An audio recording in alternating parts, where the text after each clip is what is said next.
The Suns had some unique usage of Devin Booker in yesterday's win against the New York Knicks, just to kind of counter some of the pressure and different things like that they were applying to him when he had the ball in his hands to initiate offense. So let's go ahead and dive into some of that, in addition to some of the uniqueness with the pick and roll reps that they used against the Knicks as well yesterday. All right, firstly, we're going to see is Eric Gordon initiating offense here, and they're going to get into, with Devin Booker and Nurkic at the elbows, they're going to get into some chin action. So we got a chin screen is a screen that's set opposite of the elbow that the ball is entered to. So we see Eric Gordon after the pass, he gets a screen away from Devin Booker, and then Booker's going to flow up top. And as they respace underneath, we're going to see it ultimately flow into a spread pick and roll. And there's not going to be a make here, but we're early in the game. Teams are ingratiating scheme and things like that with each other. And we're just seeing Devin Booker's patience here with the ball in his hands, doing a great job of not rushing his reads, really appointing emphasis and getting to a spot where either he wants to be at or engaging the help defenders, or specifically even more so the drop coverage defender, as we see here with Mitchell Robinson. The intent on engaging him, probing, trying to find some way to enter the ball to Nurkic on the roll, and that advantage, if it's possible, is not here. And this is decent defense here from Quentin Grimes. Devin Booker gets up a shot that we actually saw him hit a couple times over the course of this game. This time early in the game, it just never fell. Next up here, we're going to see more of Booker off the ball, this time with Jordan Goodwin initiating offense in the second quarter here. We see with a little bit of the elbow cross-screen action, and then we see it happening a little bit higher up the floor here is the first thing we want to note. And then in addition to that, after the pitch, we see them flow into zoom action, essentially, which is coming from the middle third of the floor here. So typically you see them do this on the outer thirds of the floor along the sideline and flowing upward from there. They're getting into it here from the middle third of the floor. So we get the pass from Goodwin, then we get the screen away, the screen that's flowing into a handoff. DiVincenzo does a great job of just muddying up the pace and the flow of it a little bit. Booker gets into the catch eventually, and now they're getting into what they really want to. And we're looking at Devin Booker's eye manipulation here as a playmaker, like we talked about a couple of times early in this season already, in terms of gauging his growth and evolution as a playmaker and just a general basketball player.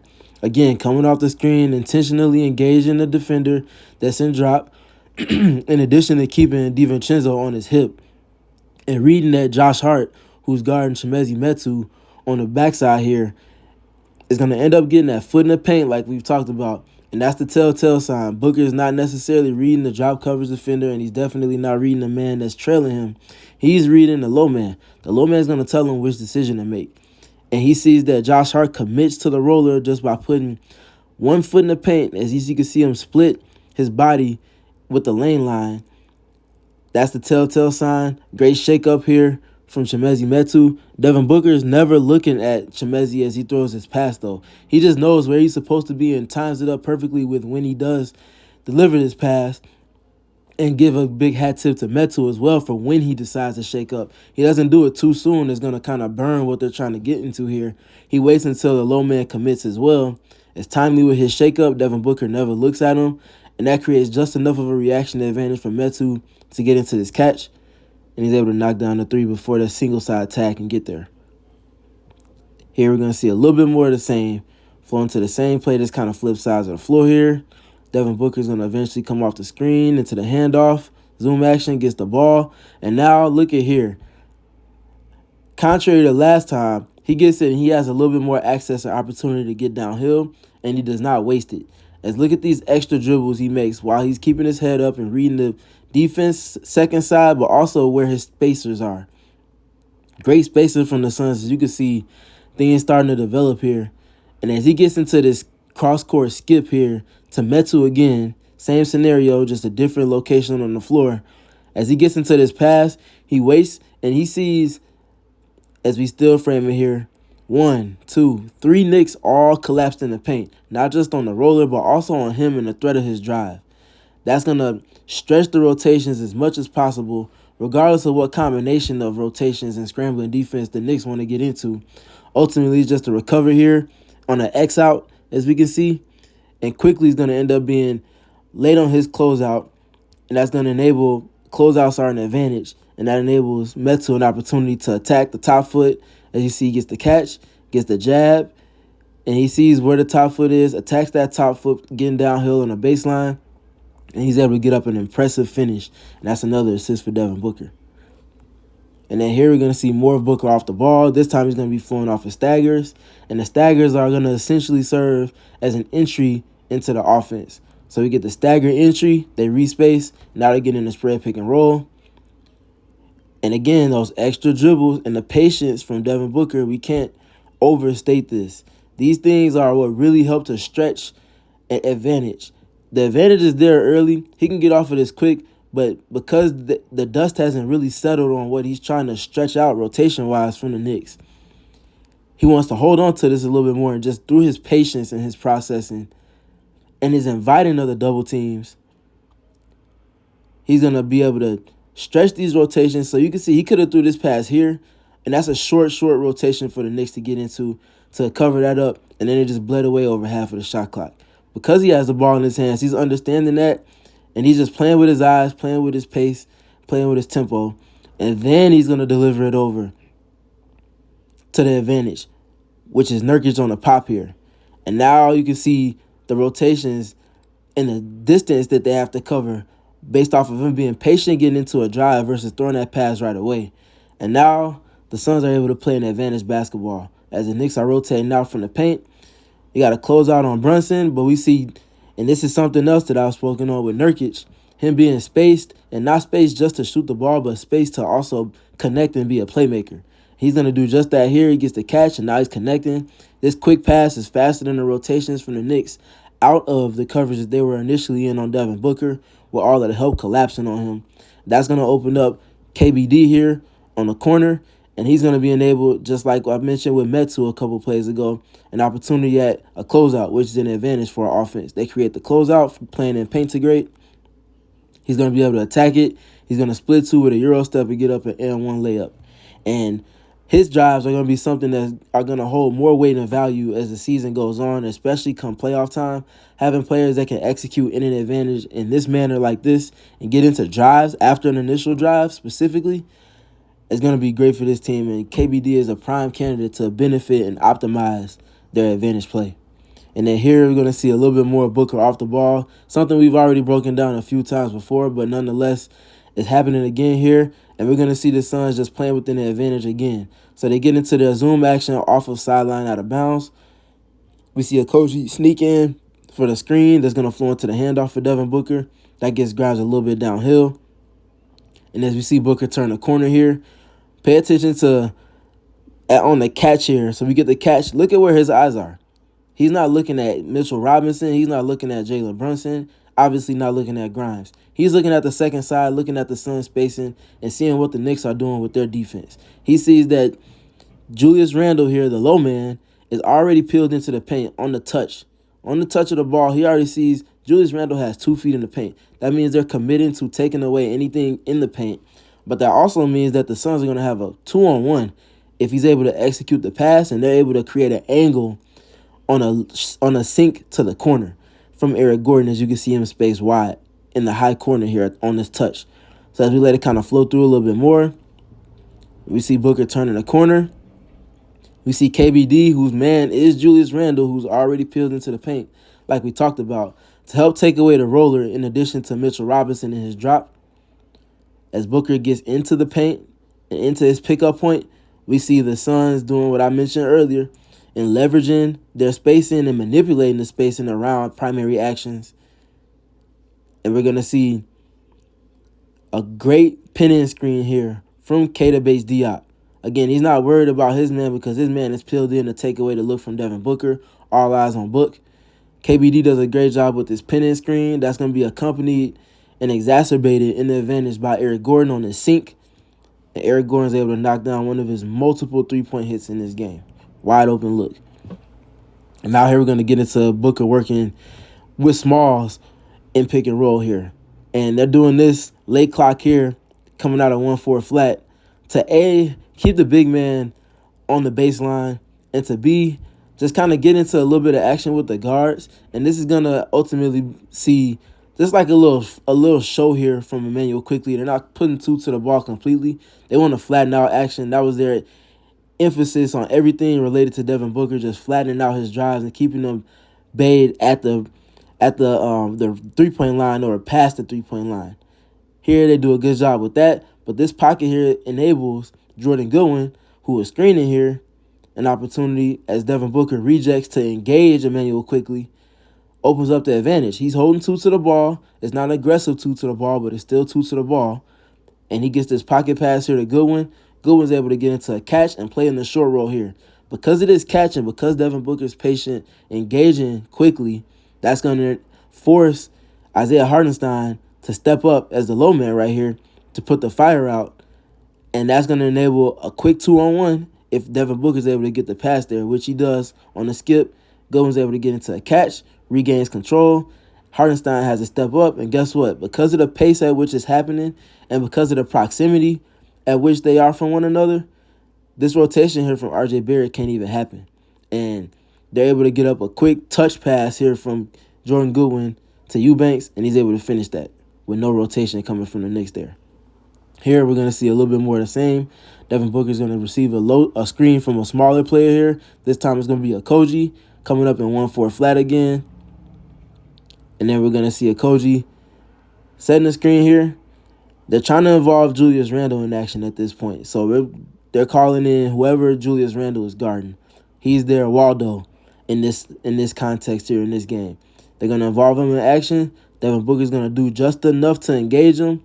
Once he sees Randle's perspective go from helping or just showing in his high drop to engaging and committing to the ball, that's when he hits a Koji with the pocket pass, and now Koji's able to play within the advantage on the short roll. But guess what? Like we talked about before, leveraging spacing and manipulating spacing around the primary action, we're going to see more of the same here with, instead of a pin-in screen this time, it's going to be a good job on the attention to detail and the timing with which he decides to cut to the basket from Nurkic. And that's going to hold the attention of Jalen Brunson, who's going to be the sink man here. But guess what? Also, because of the spacing and because of everything that's going on in the primary action, there's no help to helper in this scenario for Jalen Brunson. He has to fully commit to taking away the basket on this cut here from Nurkic, which is a very high IQ cut from Nurkic again. That's going to pull and stretch the rotation.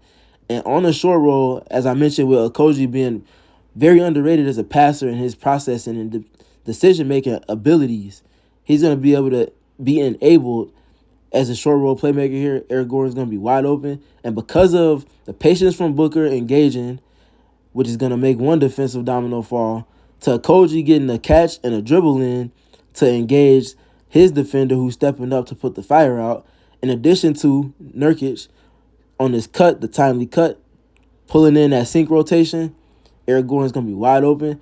And the rotation from Brunson on this single side has been stretched and isolated. And Eric Gordon's going to be wide open to knock down yet another three-pointer in this game. Great processing from the Suns on that. Here, again, Julius Randle's the Waldo. They're going to pull him into action.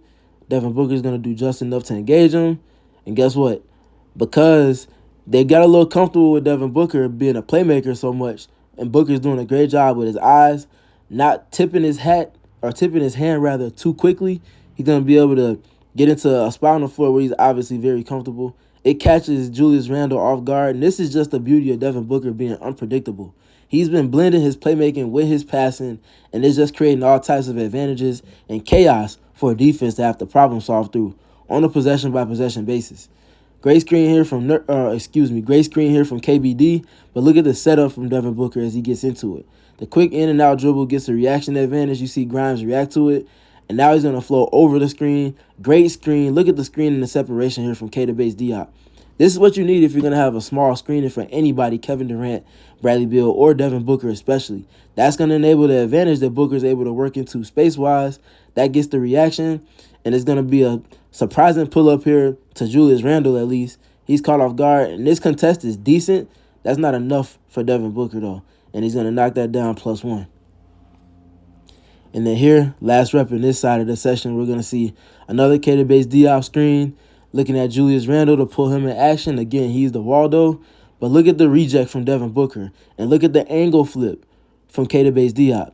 We get the reject. Again, the setup. The setup is as important as the screen. That's going to exacerbate the advantage that the screen creates. Devin Booker misleading, telling lies with his eyes and his body language. Gets the separation. KBD slides in as he flips the angle. Last second.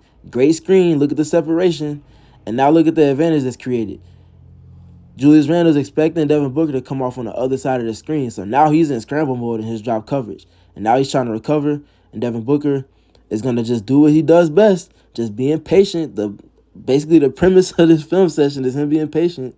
Engaging not just the drop coverage defender on this late switch, but also the low man here, Mitchell Robinson. That's going to create opportunity for Nurkic on a great job just using himself as an advantage and creating for others.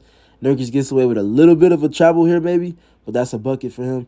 And that's just looking at the usages and processing and patience from Devin Booker and how that ultimately is added up to the Suns' offense being second best in the half court in this stretch during the win streak. And now let's talk about some defense here from the Suns, particularly with Nurkic and drop coverage, because he's been in a space. We had a film session on him last week, and a lot of what we saw in that one has sustained, and we're just going to look at some of what they were doing with Jalen Brunson and RJ Barrett and company in drop coverage yesterday. First rep here we're going to see is Okogie here at the point of attack with Nurkic. He's being directional. As you can see, the communication and him flipping his hips to make him be directional at the point of attack. And look at Okogie's screen navigation here as we slow it down, and you can see him just not being screened. This is one of the hardest skills in all of basketball, being able to navigate screens and not get clipped and be able to stay attached near the hip or to the hip of whoever it is that is the ball handler. Mitchell Robinson is one of the better screeners in the NBA. He misses on Okogie here because Okogie just closes that airspace and then is able to navigate around it. That all keeps the defensive shell intact, as now Nurkic in his drop coverage, this is a lot higher of a drop, nonetheless his drop, he doesn't have to commit to the ball. If he doesn't have to commit to the ball, the dominoes stay intact, the shell stays intact, and nobody else has to take over. Everybody can stay true to their initial responsibilities in drop coverage, being Nurkic, staying in his drop, staying in the middle of the floor, and also to help defenders stand where they need to be. That keeps the shell intact, like I mentioned. He additionally keeps that hand in the pocket here, as you can see. If he were to want to hit this pocket pass, Okogie does a great job there. And now he's playing chase defense from behind. And now this is the extra layer where the Suns were struggling earlier in the season that I broke down in film, where they're starting to mesh together their reps and starting to build chemistry. Now they're going to get into, as it enters below the free throw line, the late switch dynamic of it. Again, keeping the shell intact, keeping other players from being involved in it and help. They can stay true to their responsibilities. He gets the pump fake here, and now here goes the late switch. So he get it again below the free throw line. Look at Okogie peel off, and look at Nurkic step in, and he's going to do a great job again on the late switch, stepping in. And this is just textbook drop coverage defense here. They do a great job all the way up into the mesh point of the switch, staying true to their responsibilities. And then once they get into it, you can see Okogie on the terminated dribble. He's going to peel off here, allow for Nurkic to do his job as the rim protector. And he does just that. Now the Suns are off to the races for two. And then here we're going to see another pairing of Okogie with Nurkic here. And this time, we're going to see a little bit of a difference in result. Nonetheless, we see solid defense again from the Suns. Now, I personally would love to see Okogie do a better job, especially with the space involved, of getting closer to the ball here, just kind of closing that airspace.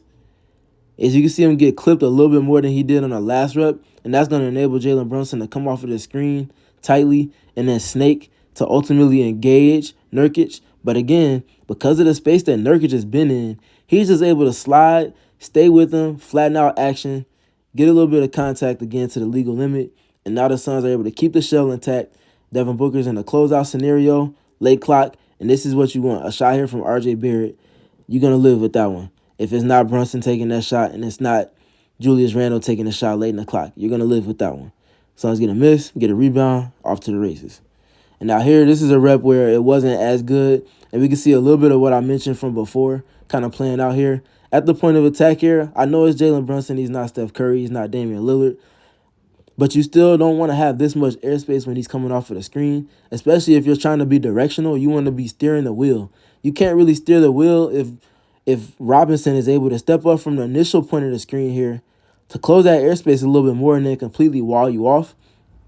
So I would love to see, again, just a Koji closing that airspace, being even a little bit more tight and close to the hip and forcing him. It looks like he wants to send him to his right hand, which would be weak coverage, which is obviously a good thing, keeping Jalen Brunson away from his strong hand. And we're ultimately going to see why that makes sense after we let this flow through. But I just want to highlight this part with the Koji. This is not something that he struggles with, but at moments he just isn't there close enough and makes it harder on himself to navigate the screen. He's already elite at that.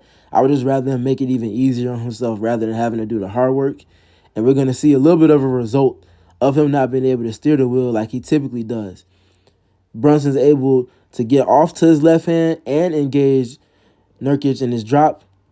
But again, because it's his strong hand, he's able to make this pass with ease as he sees Devin Booker stepping in, putting one foot in the paint as a low man. That's going to create a long closeout. And now Devin Booker closing out to RJ Barrett. Last time he was forced to take a shot late in the shot clock. This time it's in the middle of the shot clock with 12 seconds left on the catch. He's going to be able to attack baseline, and he's going to be able to get up a layup here. You can just kind of see the contrast in the dominoes falling on the good reps versus that one bad rep. And now we're going to see with Jordan Goodwin this time with Nurkic, it's going to be the Knicks getting into some of that pistol action. So we see the quick pitch ahead.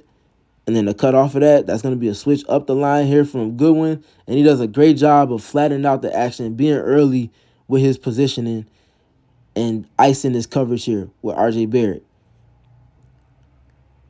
Again, keeping him peeled to the sideline. Look at Nurkic stepping up in his drop. And now look at the late switch part of it. So we see the leverage broken, but they got him forced to where they want him to be at, and now they're walling off the middle of the paint. And look at Nurkic just nailing his responsibility in this action. This is really good, ultimately getting a block shot here and just really bodying up and being, again, physical to the legal limit, but also just staying disciplined and fundamental. Absorbs the hit, doesn't foul, doesn't reach, just stays big, vertical contest, and then contests at the release point of the shot, and that's a block. Another great rep there especially with Nurkic, but between Nurkic and Goodwin especially. And then here we're going to see more with a Koji. This time we're going to see a little bit of what I was mentioning before. Look at this step here to close the airspace. He's not doing it too soon to where Robinson can steal the angle. He's waiting to the last second. And now he's going to squeeze through here. He's not going to get screened. And look at how the shell is going to ultimately stay intact as they get into the late switch. Nurkic knows that the ball is going to be driven here from Brunson. So he's able to flip his angle on the hips, as you can see here. Being quick laterally, flattening out action. He's going to follow it over to the other side of the floor. And the shell is completely kept intact here by another late switch between Okogie and Nurkic.